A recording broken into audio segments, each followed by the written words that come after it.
Talk, digitally yours.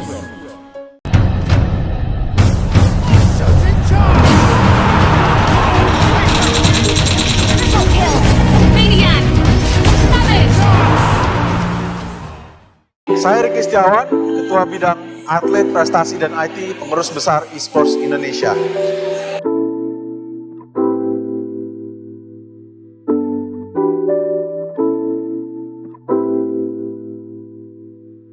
Oke, jadi terima kasih untuk pertanyaannya. Kalau kita ngomong soal kemajuan esports di Indonesia itu angka-angkanya ya selalu besar dan pertumbuhannya makin gede ya, karena emang jumlah penduduknya di kita banyak.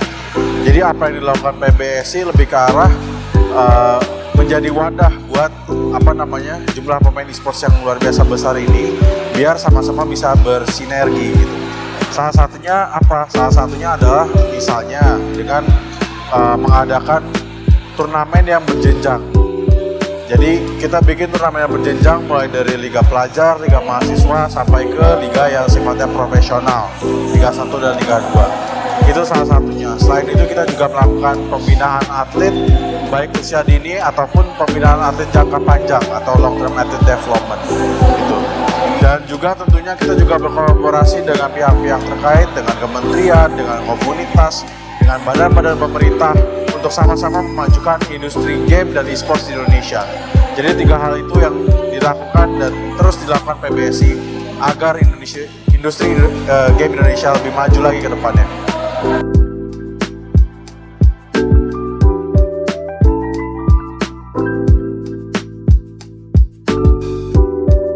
Oke, di tahun ini ada 3 program penting.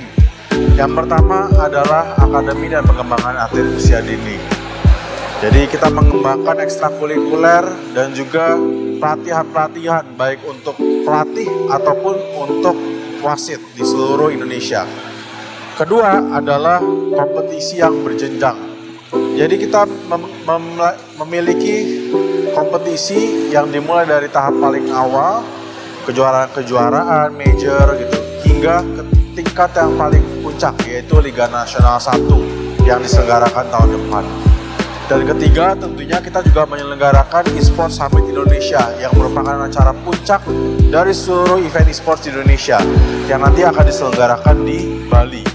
Sebagai bagian dari Esports Summit ini juga akan diselenggarakan Esports World Cup, ISF World Cup 2022 yang mempertemukan atlet-atlet dari ratusan negara di seluruh dunia.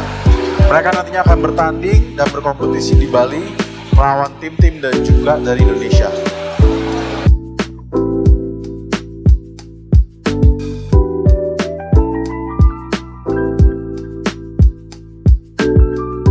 Oke, jadi rencana strategis kita sudah ada dan sudah dirilis. Tahun depan pastinya kita akan menjalankan rencana strategis itu.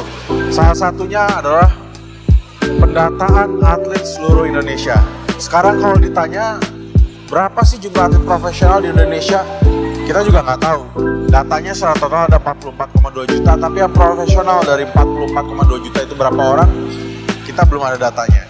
Karena itu nanti akan diselenggarakan pendataan yang sifatnya nasional, bukan cuma untuk mendata jumlah atlet profesional, tapi juga untuk melihat bakat-bakat terpendam yang mungkin ada di daerah-daerah, sehingga kita bisa menciptakan sistem kualifikasi yang lebih terbuka lagi, lebih transparan lagi, dan lebih profesional lagi dibandingkan sebelumnya, untuk bisa memilih atlet-atlet yang akan mewakili Indonesia, yang akan mewakili Merah Putih untuk bertanding di event-event internasional kelas dunia.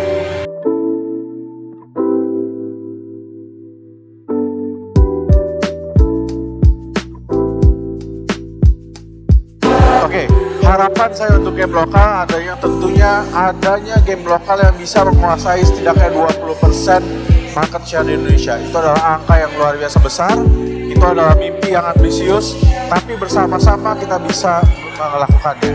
Salah satunya adalah minimal yang dilakukan PBSI, kita mempromosikan game-game lokal tersebut bukan cuma ke Indonesia, tapi juga ke mancanegara, sehingga diharapkan ada investor yang bisa melihat, ada partner bisnis yang bisa melihat potensinya, dan juga untuk akhirnya bisa ikut berkontribusi, berkolaborasi untuk menciptakan satu game lokal, game esports lokal yang bisa menjuarai seenggaknya di market Indonesia.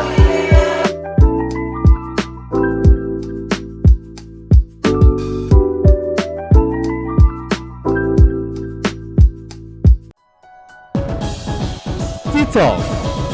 Digital Yours.